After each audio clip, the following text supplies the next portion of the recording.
चलो भाई, आवाज आ रही है ना भाई आप लोगों को? हम्म। तो मैंने ये कहा कोई भी चीज हो रही है वो एक्सपेरिमेंट है ना? कोई भी चीज हो रही है, चाहे आप टॉस उछाल रहे हो, कॉइन उछालने को बोलेंगे एक्सपेरिमेंट हो रहा है, डाइस फेंकने को बोलेंगे कि एक्सपेरिमेंट हो रहा है, ठीक है? या कोई भी और तीसरी चीज हो रही है। तो ज्यादातर तीन चीजों से आप डील करोगे। एक होगा कॉइन, कॉइन उछालना, ठीक है? कॉइन का टॉस करना, ठीक है? पहला ये। दूसरा आप डील करोगे कि डाइस जो फेंकते हैं, डाइस को जो थ्रो करते हैं, दूसरा वो होगा। और तीसरा पत्तों का, कार्ड्स का, कार्ड्स का निकालना। जो 52 पत्ते होते हैं ना, जिनसे पत्ते खेलते हैं, तो 52 पत्ते जो होते हैं उनका निकालना। एक कार्ड निकाला, फिर दूसरा कार्ड निकाला, फिर तीसरा। तो यही आपके एक्सपेरिमेंट है। आपके एग्जाम में जो क्वेश्चन आएंगे वो यही एक्सपेरिमेंट होंगे कि टॉस को उछाला, उछालने के बाद क्या आया उससे अभी मतलब नहीं है। उछालने को एक्सपेरिमेंट बोलेंगे, डाइस के फेंकने को एक्सपेरिमेंट बोलेंगे, कार्ड्स के निकालने को एक्सपेरिमेंट बोलेंगे, ठीक है? अब भाई एक्सपेरिमेंट दो तरह के हो सकते हैं। कितने तरह के हो सकते हैं एक्सपेरिमेंट? एक्सपेरिमेंट हमेशा दो तरह के हो सकते हैं। तो पहले तो मैंने एक्सपेरिमेंट के एग्जाम्पल दे दिए, ये एग्जाम्पल्स हैं आपके, उदाहरण है। अब एक्सपेरिमेंट के प्रकार पढ़ लीजिए, या इवेंट के प्रकार पढ़ लीजिए।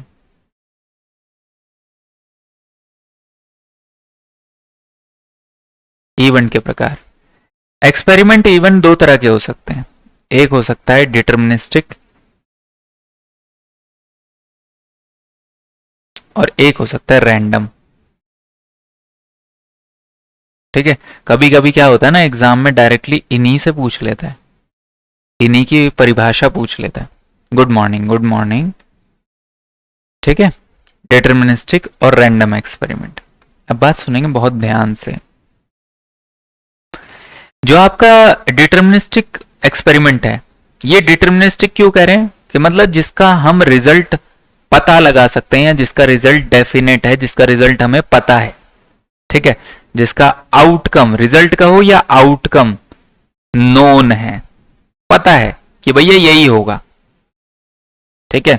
अब जैसे शादी हो गई है तो बर्बादी ही होगी, नोन है, ठीक है? एग्जाम अगर आपका, जैसे मान लीजिए अब 17 अक्टूबर की डेट आ गई है, एडमिट कार्ड आ गया है, तो एग्जाम होकर रहेगा, आउटकम आपको पता है, ठीक है? कहने की बात है, जो भी चीजें हो रही हैं, जो भी ऐसा एक्सपेरिमेंट जिसका रिजल्ट, जिसका आउटकम आपको पता है, वो डिटर्मिनिस्टिक होगा। एक होता है रैंडम एक्सपेरिमेंट, जिसका आउटकम अननोन है, जिसका रिजल्ट या जिसका परिणाम क्या आएगा हमें नहीं पता। हाँ हाँ बिल्कुल, जैसे बोलते हैं ना, पेपर तो मैं दे आया हूं, पता नहीं क्या होगा, सिलेक्शन होगा कि नहीं होगा, तो वो आउटकम अननोन हो गया, रिजल्ट का पता नहीं है भाई, परिणाम का पता नहीं है, तो वो रैंडम एक्सपेरिमेंट है। ध्यान रखिए, आपसे इनकी परिभाषाएं पूछी जा सकती हैं, इसलिए मैं हर बात बता रहा हूं आपको, वरना मैं डायरेक्ट क्वेश्चन पे ही आता, ठीक है? क्योंकि मैंने एक दो जगह सीटेट वगैरह या टीचिंग एग्जाम्स के क्वेश्चंस में ये चीजें देखी हैं कि वो डायरेक्टली इन परिभाषाओं को पूछ रहे हैं, ठीक है? अब सुनेंगे कुछ और बातें। अब हमें जो डील करना है वो रैंडम एक्सपेरिमेंट से करना है। किससे? रैंडम एक्सपेरिमेंट से, डिटर्मिनिस्टिक से नहीं करना है। उसका कारण भी मैं बता देता हूं, ठीक है? अब आइए थोड़ा सा मैं प्रोबेबिलिटी के बारे में बताता हूं। इसका फार्मूला मैं बाद में बताऊंगा, पहले मैं इसके बारे में बता देता हूं कि ये होती क्या है। जैसे मान लीजिए, मुझे एक बात बताइए कि आपने टीवी ऑन की, तो टीवी चलेगी ही चलेगी, मानते हो, है ना? तो वो डिटर्मिनिस्टिक है, उसका आउटकम आपको पता है। तो प्रोबेबिलिटी कितनी है कि टीवी चलेगी? प्रोबेबिलिटी कितनी है? बोले चलनी ही चलनी है सर, चलनी ही चलनी है। प्रोबेबिलिटी उसकी 1 होगी। कितनी होगी प्रोबेबिलिटी? 1 होगी, 1 के बराबर होगी। और मान लीजिए टीवी खराब है, आपको पता है, और आपने टीवी ऑन किया, तो टीवी चलने की प्रोबेबिलिटी कितनी है? 0। प्रोबेबिलिटी मतलब संभावना, ठीक है, किसी भी चीज के होने की संभावना। अब टीवी अगर खराब है तो टीवी नहीं चलेगी, इसकी पूरी पूरी संभावना है, मतलब प्रोबेबिलिटी 0 है, ठीक है, कि टीवी चलेगी। और दूसरा, टीवी अगर सही है और टीवी चलेगा तो उसकी प्रोबेबिलिटी 1 है, मतलब संभावना कितनी है भैया, ठीक है। तो प्रोबेबिलिटी हमेशा 0 और 1 के बीच में ही होती है, प्रोबेबिलिटी की वैल्यूज हमेशा 0 और 1 के बीच में ही होती हैं।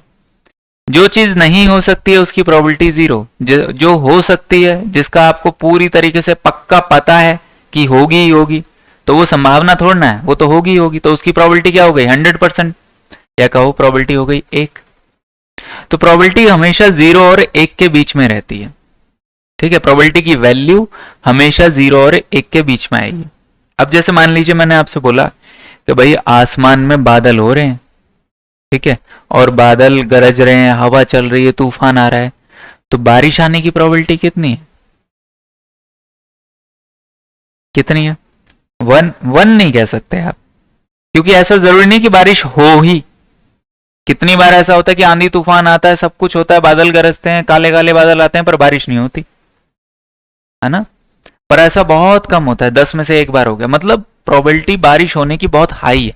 कह सकते हो आप प्रोबेबिलिटी 0.9 के बराबर कह सकते हो आप, अनुमानित, है ना, अनुमान अगर आप लगाएं तो प्रोबेबिलिटी 0.9 के बराबर होगी कि भाई हाई चांसेस हैं। पर आप ये नहीं कह सकते होगी होगी, अगर होगी होगी तब आप बोलते प्रोबेबिलिटी 1 है, पर बारिश होने के हाई चांसेस हैं इसलिए हाई प्रोबेबिलिटी हो गई, पर 1 के बराबर नहीं होगी। क्यों? क्योंकि हमने देखा है 10 बार अगर ऐसा हुआ है हमारे सामने तो 10 में से 1 बार बारिश नहीं हुई है, तो प्रोबेबिलिटी को आप 1 के बराबर नहीं लिख सकते, क्योंकि 1 तो तब लिखोगे जब 10 बार ऐसा हुआ और 10 बार ही बारिश हो गई, ठीक है, पर 10 में से 1 बार ऐसा हुआ है कि जब बारिश नहीं हुई है, मतलब चांसेस हैं बहुत हाई, पर बारिश हो ये नहीं कह सकते आप। तो प्रोबेबिलिटी बहुत हाई है, तो मैंने प्रोबेबिलिटी 0.9 बोल दी।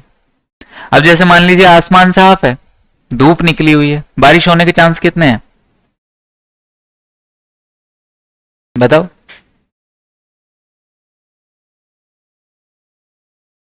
हाँ, कुछ कह नहीं सकते, हो भी सकती है नहीं भी हो सकती, पर 0 नहीं बोल सकते आप।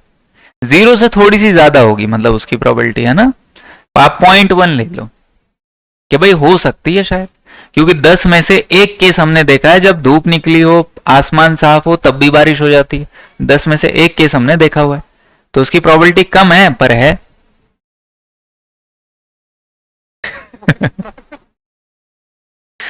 ठीक है, सोचो यार हंस देता है तब ऐसा काम हो जाता है, यार पता नहीं कुछ और क्या क्या करता होगा तो क्या क्या हो जाता हो। चलो भाई, समझ में आया? क्लियर हुआ? प्रोबेबिलिटी का मतलब समझ में आया? तो प्रोबेबिलिटी एक पॉसिबिलिटी है, प्रोबेबिलिटी एक पॉसिबिलिटी है, एक चांस है, एक संभावना है,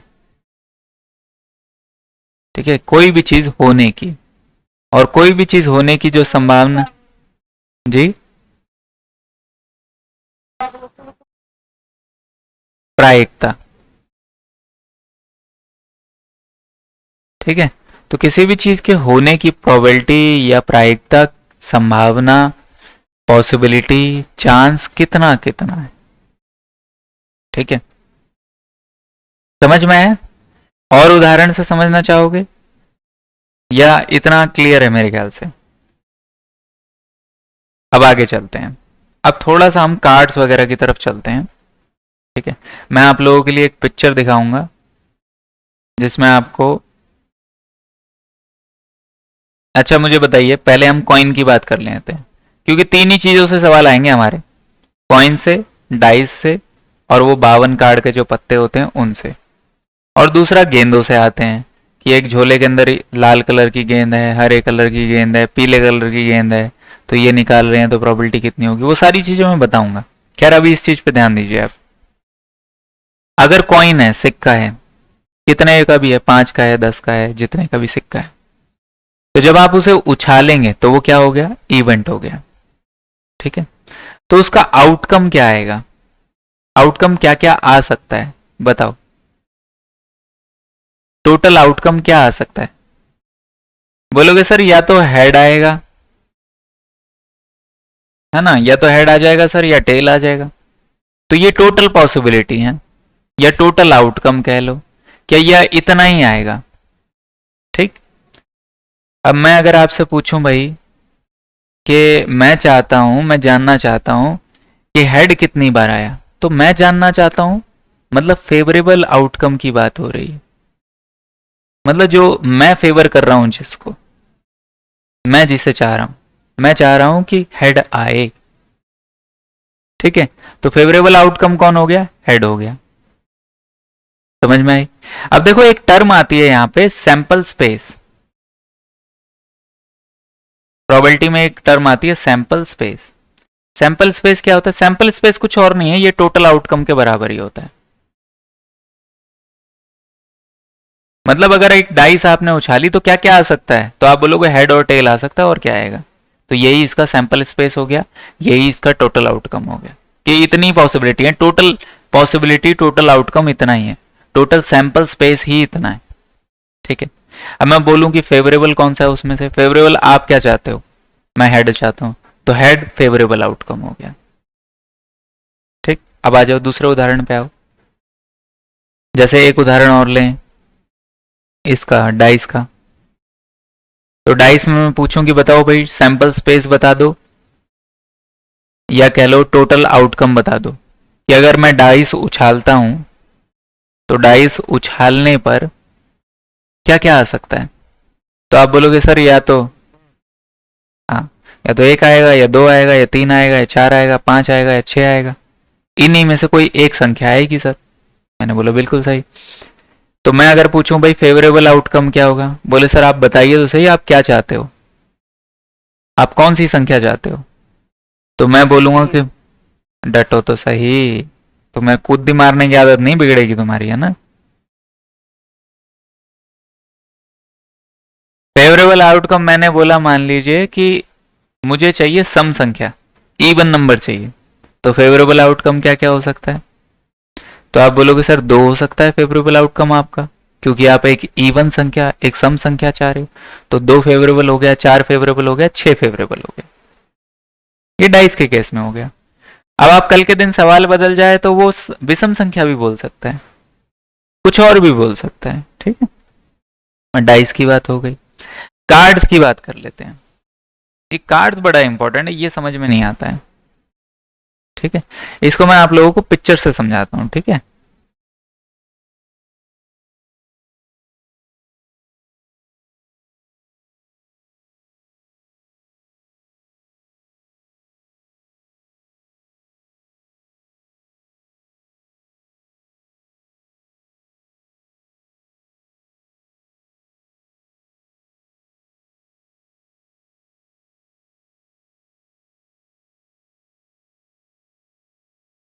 चलो भाई, अब मैं आपके सामने फोटोग्राफ डाल देता हूँ।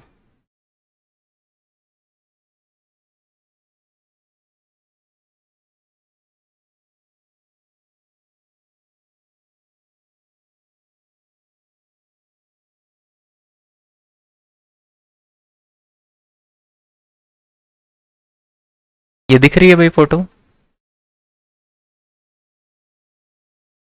सभी बच्चों को दिख रही है?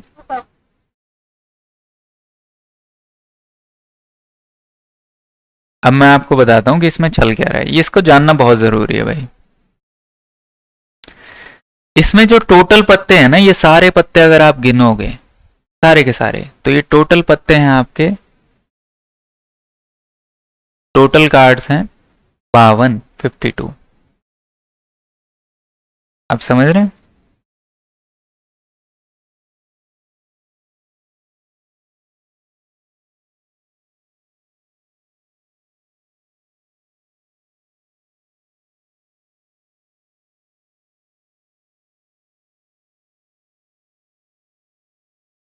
ठीक है, टोटल कार्ड्स कितने हैं? 52। अच्छा, इसमें से आप देख रहे होगे टोटल कार्ड 52 हैं, आधे काले नजर आ रहे होंगे आपको, आधे लाल नजर आ रहे हैं, है ना। देख रहे हैं, आधे काले नजर आ रहे हैं, आधे लाल नजर आ रहे हैं। क्यों? तो आधे मतलब 52 का आधा कितना हो गया? 26। तो 26 में काले होते हैं और 26 लाल होते हैं। जी हाँ, अभी बताता हूँ उनके बारे में। देखो भाई, आधे काले आधे लाल मतलब 26 काले 26 लाल। अच्छा, एक बात और सुनिए ध्यान से। आप इसमें अगर ध्यान से देखें तो ये पूरे कितने कार्ड्स हैं? 13। ये 13, ये 13 और ये 13, है ना? 13 कार्ड हैं। इतनी भी बात समझ में आ रही है? तो ये 13 कार्ड के 4 पार्ट हैं, 4 हिस्से हैं। एक्चुअली में ये 4 टीमें हैं। एक तरीके से आप ऐसे सोच सकते हो, 4 टीमें हैं जिनकी जंग होने वाली है, ये लड़ाई होने वाली है। क्यों? क्योंकि जैसे लड़ाई में किंग होता है, राजा होता है, रानी होती है, मंत्री होता है, ठीक है, वैसे ही इसमें है चारों टीमों में, किंग, क्वीन, जैक वगैरह ये सब हैं इसके अंदर। तो जो 26 कार्ड काले हैं उसमें 2 टीमें पाई जाती हैं,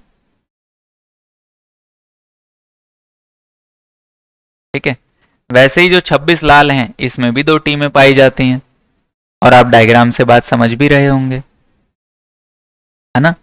अब इन टीमों के नाम क्या है वो बहुत इंपॉर्टेंट है। जरा ध्यान से देखो पिक्चर्स को, आपको समझ में आ जाएंगे नाम क्या है। अगर आप देखो काले वालों को तो ये देख रहे हो, ये स्पेड्स होते हैं, जो पत्ते की तरह दिखाई दे रहे हैं ना, ये स्पेड्स होते हैं। और ये देख रहे हो, ये क्लब होते हैं। और नीचे देखो लाल वालों में देखो ये हार्ट, दिल जैसा बना हुआ है, तो हार्ट कहते हैं इन्हें, इस टीम को हार्ट कहेंगे। और ये देखो, ये सबसे नीचे वाला लाल कलर का जो है वो डायमंड है, डायमंड ऐसे ही बनाते हैं इन्हें भाई। हिंदी में यार नाम आप लोग बताओगे मुझे, क्योंकि मुझे नहीं पता। इसको शायद दिल कहते हैं, इसको ईंट कहते हैं।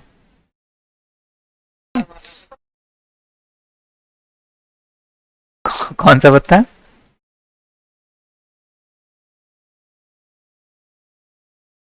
हाँ हाँ, हुक्म।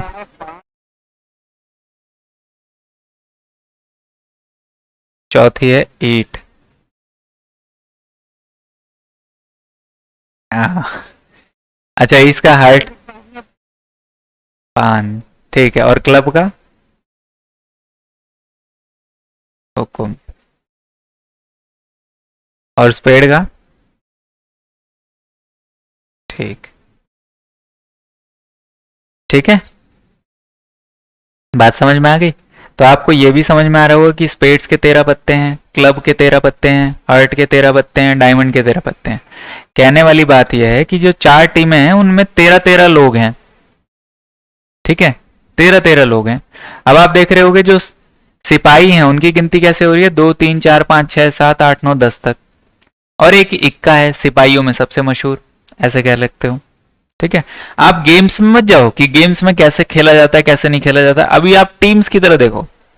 जब आप क्वेश्चन करोगे ना तो बहुत आसानी से होंगे इस तरीके से। गिनती रही 2 3 4 5 6 7 8 9 10, ये किसके लिए? सिपाहियों के लिए। सिपाहियों का जो सिपाहियों का हेड हो गया वो इक्का हो गया।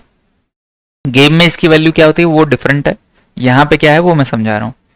दूसरा किंग होगा, राजा, रानी होगी, और जैक, ठीक है, मंत्री कह लो या वो कह लो, क्या कहते हैं इसे, गुलाम कह सकते हो, हाँ, ठीक है। किंग हो गया, क्वीन हो गया, जैक हो गया, ये 3 लोग हो गए जो मेन हेड हो गए। उनके नीचे सिपाही हैं और सिपाहियों में हेड इक्का, ऐसे याद रखोगे। और हर टीम में ऐसा ही हिसाब है, हर टीम में, चाहे वो टीम स्पेड की हो, क्लब की हो, डायमंड की हो, हर्ट की हो, मतलब चड़ी की हो, हुक्म की हो, पान की हो या ईंट की हो, सब में यही हिसाब है, ठीक है। अब पता क्या बोलेगा आपसे? एक सवाल और आता है कि बताइए फेस कार्ड कितने हैं इसके अंदर? फेस कार्ड मतलब ऐसे पत्ते जिनके चेहरे हैं। कितने हैं फेस कार्ड बताइए? टोटल फेस कार्ड कितने हैं? 12 फेस कार्ड है ना? 12 में से लाल और काले कितने कितने हैं? 6-6 हैं, काले 6 हैं और लाल 6 हैं, ठीक है। फिर वही बात दोबारा पूछेगा, भैया इस काले हैं तो स्पेड के कितने हैं और क्लब के कितने हैं? 3-3 हो गए है ना?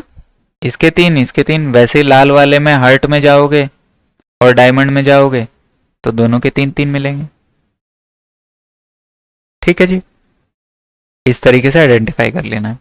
अगर मैं पूछूं किंग कितने हैं टोटल 52 पत्तों में, किंग कितने हैं भाई टोटल 52 पत्तों में, बताओ। 4 हैं, हाँ, ये रहा पहला, ये रहा दूसरा, ये रहा तीसरा, ये रहा चौथा। अगर मैं पूछूं काले वाली टीम के ब्लैक वाले कितने किंग हैं टोटल 52 पत्तों में, किंग के कितने पत्ते हैं काले वाले पूरे 52 कार्ड्स में?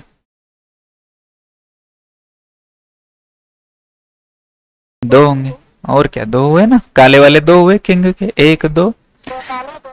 हाँ, वैसे अगर पूछ ले क्वीन के कितने हैं भाई टोटल, क्वीन कितने हैं 52 पत्तों में? 4 हो जाएंगे, हाँ 4 हो जाएंगे। काले वाले पूछे तो काले 2 हो जाएंगे, है ना। अगर कोई पूछे बताओ स्पेड की टीम में क्वीन कितनी होती है, चिड़ी की टीम में, चिड़ी की टीम में क्वीन कितनी है? एक है, बिल्कुल सही। सारा समझ में आ गया, क्लियर हो गया ना सब कुछ। अच्छा, 2 नंबर वाले कितने हैं टोटल 52 पत्तों में? सिपाही कितने हैं 2 नंबर वाले टोटल 52 पत्तों में? 4 हो गए, 1 2 3 4, है ना। अगर मैं पूछूं काले वाले कितने हैं, तो आप बोलोगे 2 हैं, 1 2। अगर मैं बोलूं कि डायमंड की टीम में 2 कितने हैं? 1 है डायमंड की टीम में, है ना। समझ में आ रही है सबको सारी बातें, क्लियर हो रही है ना? हाँ, तो इसका नाम हो गया भैया, इनके नाम भी लिख देता हूं मैं, किंग, ये हो गया आपका क्वीन, और ये हो गया आपका जैक। किंग क्वीन जैक, है ना। तो सारे पत्ते आपको समझ में आ गए। तो हमने कर लिया, कॉइन कर लिया, डाइस कर लिया, कार्ड्स कर लिया। अब कभी कभी बताऊं क्या बोलता है, कभी कभी बोलता है कि भैया डाइस के पेयर छोड़ा जा रहा है, पेयर जोड़े में छोड़े जा रहे हैं डाइस, एक साथ 2। ठीक है, एक बार पहले कॉइन वाला कर लेते हैं, कॉइन जोड़े में जब फेंका जाएगा। कॉइन जोड़े में छोड़ने का मतलब है कि 2 सिक्के एक साथ फेंके जा रहे हैं। तो टोटल पॉसिबिलिटी क्या है, सैंपल स्पेस क्या होगा इसका?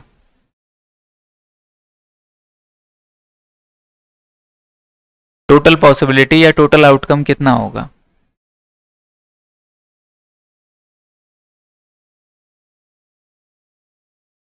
टोटल आउटकम कितना होगा भाई? एक मिनट, हाँ पहुंच गया। टोटल सैंपल स्पेस और टोटल आउटकम कितना हो जाएगा? 4 आएगा। देखो कैसे बताता हूं भाई, देखो हो सकता है पहले वाले कॉइन पे हेड आए, ठीक है, दोबारा फेंका आपने, दोबारा हेड आया, ठीक है, पहले वाले कॉइन की बात कर रहा हूं। फिर हो सकता है तीसरी बार किया तो टेल आया, फिर दोबारा टेल आया। तो जब पहली बार हेड आ रहा है तो हो सकता है पहले दूसरी वाली पे टेल और हेड हेड आए, इसमें भी टेल और हेड हेड आए। कहने की बात यह है कि अगर 2 सिक्के एक साथ फेंके जाएं तो ऐसा हो सकता है कि पहले वाले सिक्के पे हेड हेड आए और दूसरे वाले पे पहले पे टेल, दूसरे पे हेड आए। फिर ऐसा भी हो सकता है कि पहली वाली पे टेल टेल आए और दूसरी वाली पे एक बार टेल एक बार हेड आए। इसके अलावा और कोई पॉसिबिलिटी है? इसके अलावा और कुछ आ सकता है? अगर आपने 2 कॉइन एक साथ फेंके हैं तो इसके अलावा और कुछ आ सकता है? नहीं आ सकता। यही टोटल पॉसिबिलिटी या सैंपल स्पेस है। ठीक, समझ में आया? आप चाहे सिक्के उछाल के देख लो, 2 सिक्के लो अपने हाथ में और उछाल के देख लो, इनके अलावा कुछ आ जाए तो बता देना। ठीक, समझ में आया सबको, क्लियर है? अब मैं बोलूंगा फेवरेबल आउटकम बताओ, फेवरेबल आउटकम बताओ, तो आप मुझसे पूछोगे भैया सर आप चाहते क्या हो, बताइए कौन सा आउटकम आप चाहते हो कि जो वैल्यू आए। तो मैं बोल रहा हूं कि भाई मुझे ना ऐसा हिसाब बताओ कि जब दोनों पे हेड आ रहा हो, ऐसा बताइए, दोनों पे हेड आ रहा हो। तो बोले वो तो एक ही बार आ सकता है दोनों पे हेड। अब मैं बोल रहा हूं कि नहीं नहीं मुझे ऐसा बताओ जो दोनों में डिफरेंट आए, तो बोले दोनों पे डिफरेंट आए तो एक बार हेड टेल आ जाएगा या टेल हेड हेड आ जाएगा। पहली वाली पे हेड आ गया, दूसरी वाली पे टेल आ गया, या पहली वाली पे टेल आ गया, दूसरी वाली पे हेड आ गया। ठीक, ये आ गया जब डिफरेंट पूछा मैंने। ठीक है, ऐसे भी पूछ सकता हूं कि बताइए दोनों पे सेम आ रहा हो तो कौन कौन से हो सकते हैं। दोनों पे सेम मतलब दोनों हेड हेड आ रहे हो या दोनों पे टेल टेल आ रहे हो। दोनों पे हेड हेड या टेल टेल। अब आप लोग देख रहे होगे मैं इसको एक खास तरीके से ऐसे ब्रैकेट लगा के, ये ब्रेसेस बोलते हैं इन्हें, ब्रैकेट भी बोलते हैं इन्हें, करली ब्रैकेट भी बोलते हैं, ब्रेसेस भी बोलते हैं। तो ये लगा के मैं दिखा रहा हूं, ये एक्चुअली में सेट थ्योरी में पढ़ाया जाता है, पर उतना आपको जानने की जरूरत नहीं है वो सेट थ्योरी वगैरह। आप तो बस ये ध्यान रखिए कि इस तरीके से लिखते हैं बस। ठीक है भाई, समझ में आया सबको? क्लियर है जी? अब कभी कभी डाइस दो बार फेंक दी जाती है, मतलब दो डाइस एक साथ फेंक दी जाती हैं, डाइस पेयर में फेंक दी जाती हैं, तो इनका भी आपको पता होना चाहिए। अगर डाइस जोड़े में फेंक दी गई हैं तो इनका भी टोटल पॉसिबल आउटकम या सैंपल स्पेस क्या क्या हो सकता है।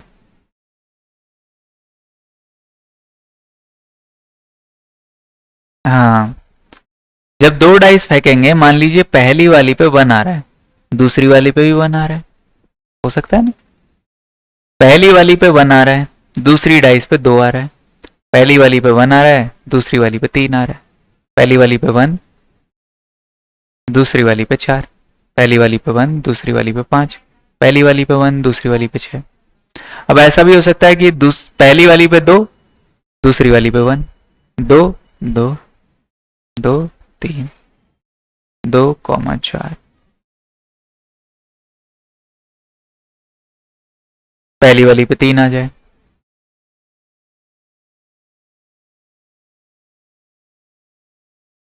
इसे लिख लेना सारी चीजों को, ठीक है। इससे बहुत सवाल बताऊंगा अभी मैं। पहली वाली पे 4 आ जाए, दूसरी वाली पे 1, और ऐसे ही सो ऑन।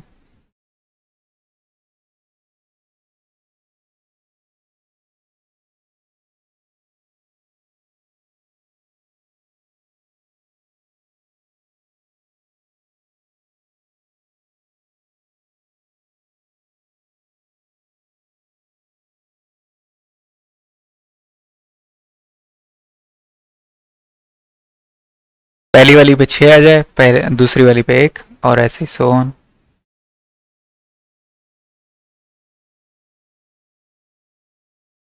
ठीक है, अब मुझे बताइए टोटल सैंपल स्पेस गिनती के कितने हैं ये। अगर मैं इनकी गिनती करूंगा तो कितने मिलेंगे? 36 मिलेंगे ना भाई। 6 ऐसे हैं और 6 ऐसे हैं। 6 × 6 कितने हो गए? 36। तो टोटल सैंपल स्पेस हो गए 36।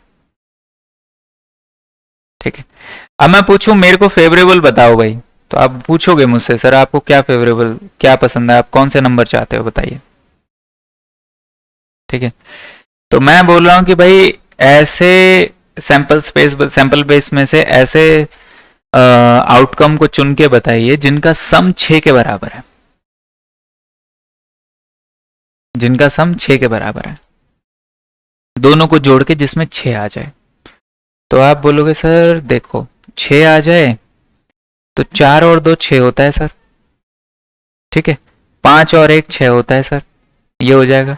3 और 3 6 होता है सर, 2 और 4 6 होता है सर, 5 और 1 6 होता है सर। और कहीं से 6 आएगा जोड़ने पर? बताओ भाई, और कहीं से 6 आएगा? नहीं आएगा। तो कितने आए गिनती के ये? 1 2 3 4 5, तो फेवरेबल हमारे हो गए 5। ठीक है, और कहीं से 6 नहीं आएगा। अब मैं पूछ रहा हूं आपसे, बताइए कि ऐसे जोड़े बताइए जिनको जोड़ने पर 7 आ जाए। 6 और 1, फिर 5 और 2, 4 और 3, 3 और 4, 2 और 5, और 1 और 6।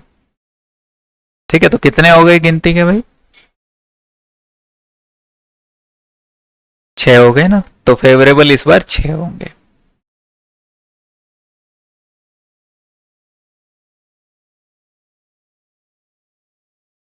हाँ, तो भी 6 कर देते हैं। ठीक है भाई, सबको समझ में आ रही है?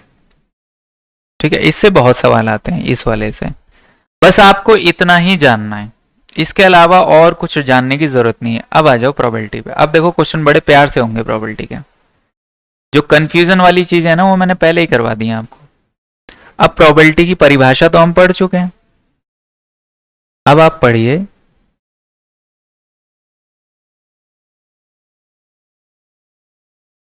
कि प्रोबेबिलिटी निकालते कैसे हैं।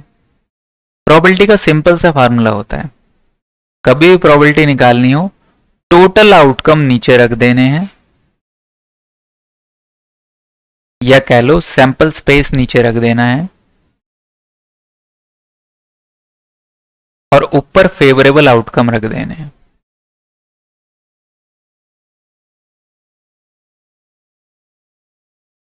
ठीक। अब जैसे मैं ऊपर वाले सवाल से ही पूछ लेता हूं आपसे क्वेश्चन, इसी से प्रोबेबिलिटी पूछ लेता हूं।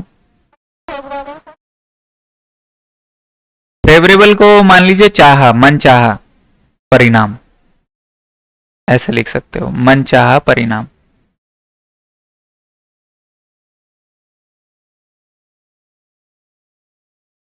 मन चाहा परिणाम। और नीचे वाला क्या है? नीचे वाला है कुल परिणाम, कुल परिणाम जितने हो सकते हैं। ठीक है भाई। अब सुने सारे बच्चे, अब अगर मैं पूछूं कि प्रोबेबिलिटी मुझे बताओ, प्रोबेबिलिटी जोड़ने पर 8 आना चाहिए, इसके अंदर डाइस पेयर वाले में प्रोबेबिलिटी बताओ जब जोड़ने पर, दोनों संख्याओं को जोड़ने पर 8 आए, ऐसे की प्रोबेबिलिटी क्या होगी?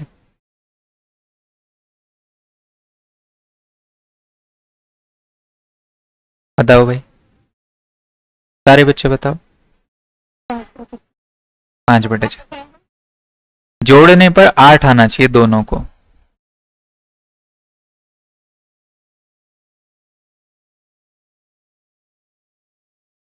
जोड़ने पे 8 आए ऐसी संख्या एक तो ये मिल रही है ना? पहली ये 5 और 3 8, 4 और 4 8, 3 और 5 8, 2 और 6 8, और कहीं 8 मिलेगा? और कहीं नहीं मिलेगा। ठीक है, तो हम क्या करते हैं प्रोबेबिलिटी निकालने के लिए? टोटल नीचे रखते हैं भाई, टोटल 36 मैंने नीचे रख दिया, और ऊपर क्या रखेंगे? फेवरेबल, जो हमारा, जो हम चाहते हैं वो कितने आए हैं? जो हम चाहते हैं वो 8 आए हैं। नहीं नहीं, जो हम चाहते हैं वो गिनती के 1 2 3 4 5 आए। ठीक है, तो 5/36 ये प्रोबेबिलिटी हो गई इसकी।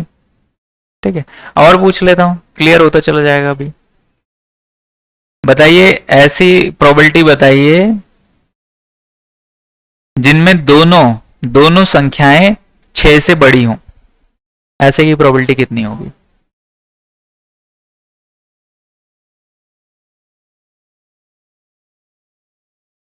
दोनों संख्याएं 6 से बड़ी हों।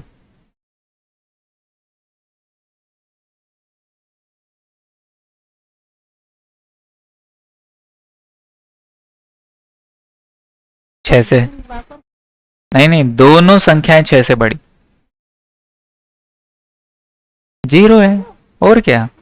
6 से बड़ी संख्या तो आपको मिल ही नहीं सकती, तो 0 है। तो जो फेवरेबल आउटकम है वो गिनती के कितने हैं? 0। और टोटल सैंपल स्पेस गिनती के कितने हैं? 36। तो प्रोबेबिलिटी कितनी हो गई? 0। ठीक है जी, आगे सुनो। अच्छा, प्रोबेबिलिटी बताओ जब जोड़ने पर 9 आए, दोनों संख्याओं को जोड़ने पर 9 आए।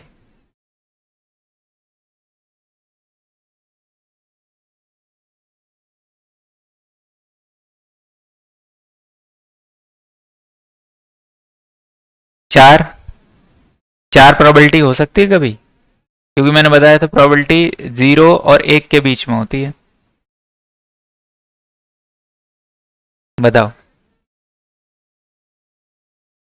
1/9। देखो भाई, जोड़ने पर 9 आना चाहिए ना, तो ये रहा देखो, 6 और 3 9, 5 और 4 9, 4 और 5 9, 3 और 6 9। तो टोटल गिनती के कितने हैं? ये फेवरेबल वाले कितने हैं?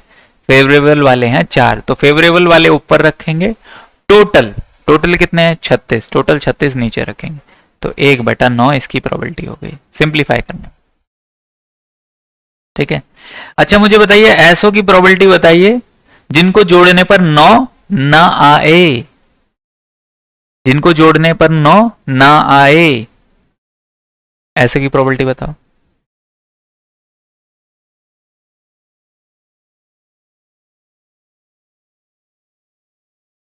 और बताओ।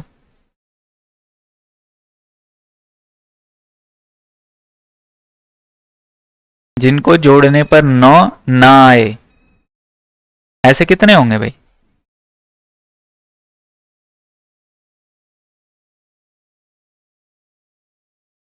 हाँ रुको रुको रुको, बाकी वो सोचने दो।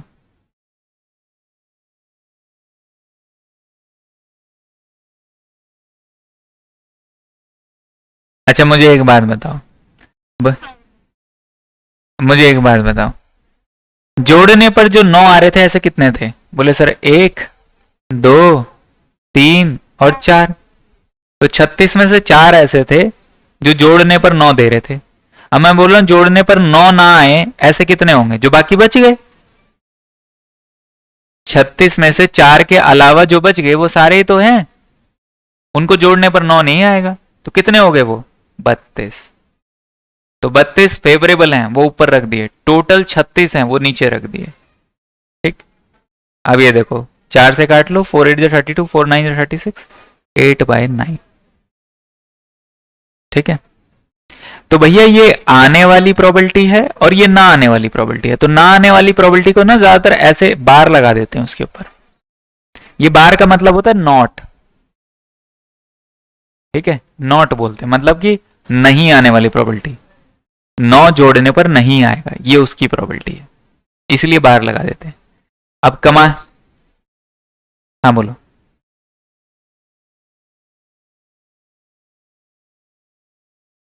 तो 8/9 की वैल्यू कैलकुलेट करो कितनी आती है, डेसिमल फॉर्म में निकालो जरा, कितनी आएगी? 8 9 जा 72, तो 0.99, हाँ 9 8 जा 72, 0.8 समथिंग आएगी, 0.8 समथिंग 0 और 1 के बीच में ही तो है। ठीक है, वैसे इसको देख लो, ये 0.11 है। क्या कह रहे हो बेटा?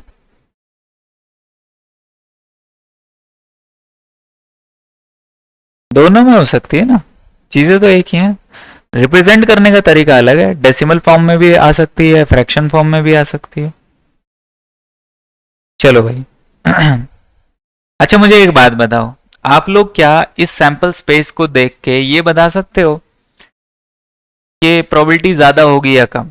सुनो, अगर जोड़ने पर 9 आएगा तो प्रोबेबिलिटी इसकी ज्यादा है या कम है? बहुत कम है, देख रहे हो ना, 4 ही लोग तो हैं पूरे 36 के अंदर, 4 लोग दिखाई दे रहे हैं, तो ये तो बहुत कम है, इसीलिए देखो प्रोबेबिलिटी 0.11 की आ रही है। ठीक, और जिनको जोड़ने पर 9 नहीं आएगा, ऐसों की ऐसे कितने दिखाई दे रहे हैं? ऐसे तो बहुत सारे हैं, ऐसे बहुत सारे हैं, तो इसीलिए देखो उसकी प्रोबेबिलिटी ज्यादा आ रही है, 0.8 के करीबन आ रही है। समझ रहे हो ना? तो जो कम होगा उसकी प्रोबेबिलिटी कम होगी, जो ज्यादा होगा उसकी प्रोबेबिलिटी ज्यादा होगी। ठीक, अच्छा और बताओ मुझे, ऐसी कितनी संख्याएं हैं जो दोनों दोनों जो हो सम संख्याएं, दोनों सम होनी चाहिए, ऐसों की प्रोबेबिलिटी बताओ, दोनों सम होनी चाहिए।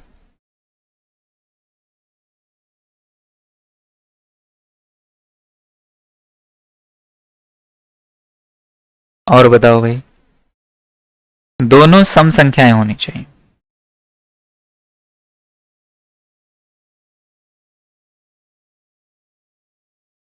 ठीक है, सबने निकाल लिया। अब देखो कौन कौन सी सम संख्याएं, दोनों सम संख्याएं मतलब दोनों इवन नंबर्स होने चाहिए। दोनों इवन नंबर्स, देखो भैया पहले तो मुझे ये मिला, ठीक है, दोनों पे जो इवन है। ठीक है, और कौन सा मिल रहा है? बोले सर 2 और 4 मिलेगा फिर। ठीक है, एक वाले को तो ढूंढने की जरूरत ही नहीं है, एक वाली जो सीरीज है ऊपर वाली उसमें तो मिलेगा ही नहीं, है ना, क्योंकि पहले वाला एक होगा, एक जो कि ऑड नंबर विषम संख्या है, तो उसको तो जा ही मत। 2 पे जाओ आप, दो वाली में ही दोनों इवन मिल सकते हैं, दोनों सम मिल सकते हैं। तो एक तो यहां मिला, एक यहां मिला, एक यहां मिला, ये इवन संख्या मिल गई दोनों पे। फिर तीन वाली में मिलेगा क्या? तीन वाली में नहीं मिलेगा। चार वाली में जाओ, चार वाली में ये मिल गया, ये मिल गया और ये मिल गया, ठीक है। फिर छह वाली में जाओ, पांच वाली में जाने का फायदा नहीं है, छह और दो मिल गया, छह और चार मिल गया, छह और छह मिल गया। कितने हो गए टोटल बताओ? टोटल सम वाली कितने हो गए? बताओ बताओ, बोलते नहीं है यार।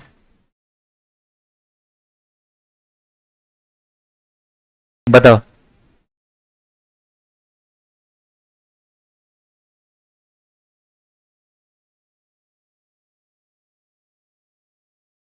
क्वेश्चन है दोनों सम है और नालायक यहीं रहा करो। तो मेरे से ज्यादा इंपॉर्टेंट है वो इस वक्त। तो वही तो बेटा, एक चीज पे फोकस रखो भाई। बताओ भाई कितने हैं?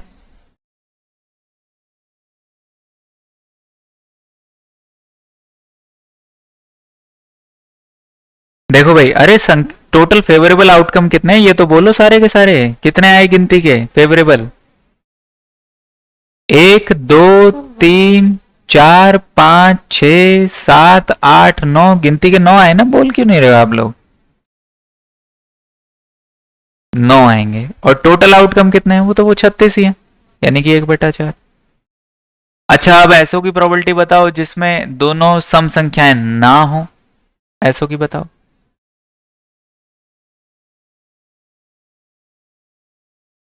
हम्म,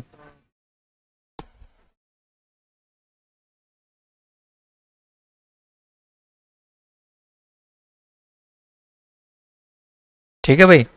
जिनमें दोनों सम संख्याएं ना आए वो कितने बचे? वो बाकी लोग बच गए। 36 में से 9 हटा दो, बाकी लोग बच गए। 36 में से 9 हटाओगे मतलब 27 हैं ऐसे जिनमें दोनों संख्याएं सम नहीं है। तो 27 तो फेवरेबल हो गई हमारी और 36 टोटल हो गई। अब आप इसको डिवाइड कर लीजिए। 3 9 जा और 3 12 जा, फिर 3 3 जा और 3 4 जा, तो ये हो गया 3/4। ठीक। एक और सवाल देख लो लास्ट।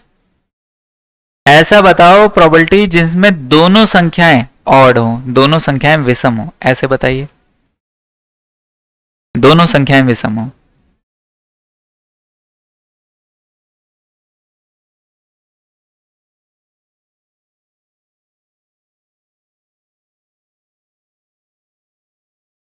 बेटा देख के बोलो। हम्म।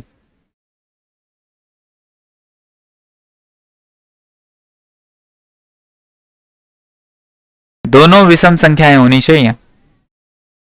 ऐसे कितने हैं भाई?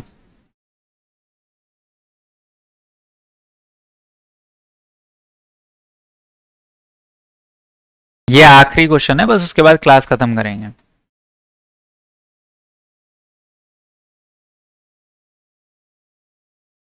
9 ही है। चलो, तो फिर काहे बोल क्यों नहीं रहे हो?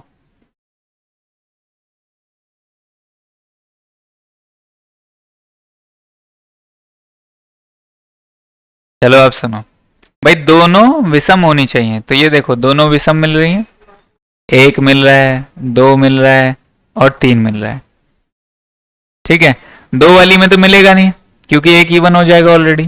तो इस वाली में जाओ, तीन वाली में ये मिल रहा है, ये मिल रहा है, ये मिल रहा है। वैसे ही पांच वाली में जाओ, ये मिल रहा है, ये मिल रहा है और ये मिल रहा है। तो गिनती के कितने हैं? 9 है। ठीक है। तो 9/36, ये हो गया 1/4। अब ऐसे जो विषम ना है, दोनों संख्याएं जिसमें विषम ना हो, वही 27/36, तो आ जाएगा 3/4। अब एक लास्ट पॉइंट जो मैं डिस्कस करना चाहता हूं वो ये कि आप लोग मुझे ये बताइए कि एक तो है होने की और एक है ना होने की प्रोबेबिलिटी। ठीक है। अगर आप इन दोनों को जोड़ें तो कितना आ रहा है भाई? 1। एक है होने की और एक है ना होने की, तो दोनों को जोड़ना प्रोबेबिलिटी कितनी आ रही है? एक है होने की और दूसरी है ना होने की, जोड़ना प्रोबेबिलिटी कितनी आ रही है? 1। तो ये बात आप हमेशा याद रखेंगे कि एक होने की और उसी की ना होने की प्रोबेबिलिटी का जोड़ हमेशा एक होता है। ये डायरेक्टली एग्जाम में पूछी जाती है। ठीक है, तो अगर होने की प्रोबेबिलिटी 1/4 आई है तो ना होने की प्रोबेबिलिटी आपको देखने की जरूरत नहीं है, कैलकुलेट करने की जरूरत नहीं है, यहीं से एक में से घटा दो। ठीक है, अगर होने की प्रोबेबिलिटी 1/4 है तो ना होने की प्रोबेबिलिटी एक में से माइनस कर दो, यानी कि 3/4। अगर होने की प्रोबेबिलिटी 1/9 है तो ना होने की प्रोबेबिलिटी एक में से माइनस कर दो, 8/9। ठीक है, ये बात ध्यान रखना सारे बच्चे। ठीक है, तो ये जितने भी क्वेश्चन कराए हैं ये आए हुए सवाल हैं, लगभग लगभग समझ लीजिए आप। ठीक है, ये करवा दिया मैंने। कल मैं कार्ड्स वगैरह इन सब के ऊपर क्वेश्चन कराऊंगा और गेंदे वाले भी क्वेश्चन करा दूंगा, तो कल आपका प्रोबेबिलिटी खत्म हो जाएगा। आज मैंने पूरा बेसिक आप लोगों को समझा दिया।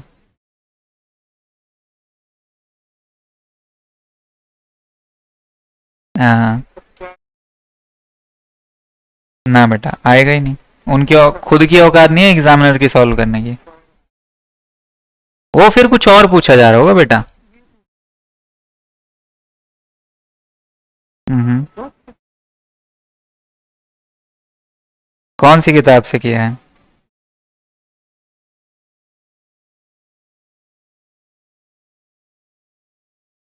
देखो इसमें है ना, जैसे अभी तुमने कहा दो चित्ताने की, इसमें बहुत सारी चीजें निर्भर करती हैं कि सिक्के किस तरीके से उछाले जा रहे हैं। ये हायर लेवल का काम है, मतलब ये 11वीं 12वीं की प्रोबेबिलिटी में आता है। ये इवन IIT जेई का सिलेबस बन जाता है फिर। तो जैसे मान लीजिए सिक्का उछाला आपने, तो पहला सिक्का उछाल रहे हो, फिर उसके बाद दूसरा उछाल रहे हो, फिर उसके बाद तीसरा उछाल रहे हो। ठीक है, या कुछ और तरीके से उछाल रहे हो, तरीका भी पता होना चाहिए उछालने का, उस पर भी प्रोबेबिलिटी डिपेंड करती है।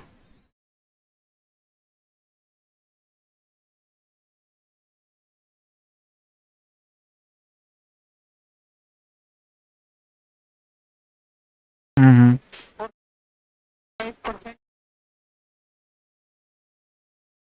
हम्म,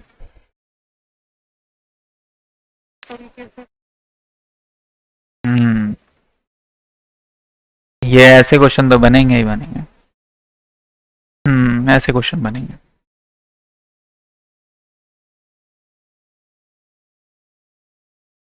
नहीं, कल कराऊंगा तो आपको समझ में आ जाएगा। कौन सी किताब है एक बार सेंड करो, और वो क्वेश्चंस भी सेंड करो मुझे, मैं भी देख लेता हूँ। हाँ, पास है।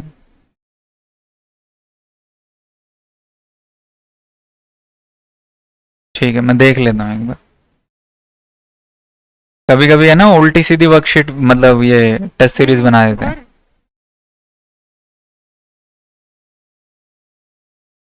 प्रीवियस ईयर पेपर है,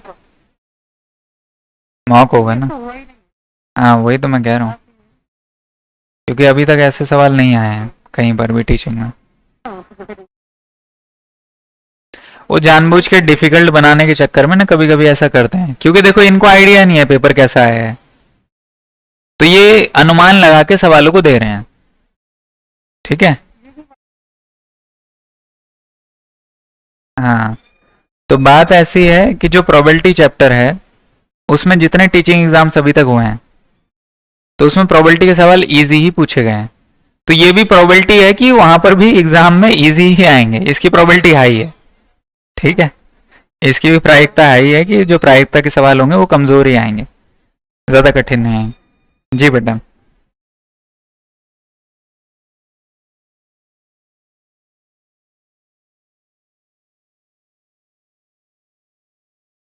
हाँ, वो रीजनिंग का सवाल है बेटा। नहीं, वो इसमें नहीं है, वो रीजनिंग का सवाल है।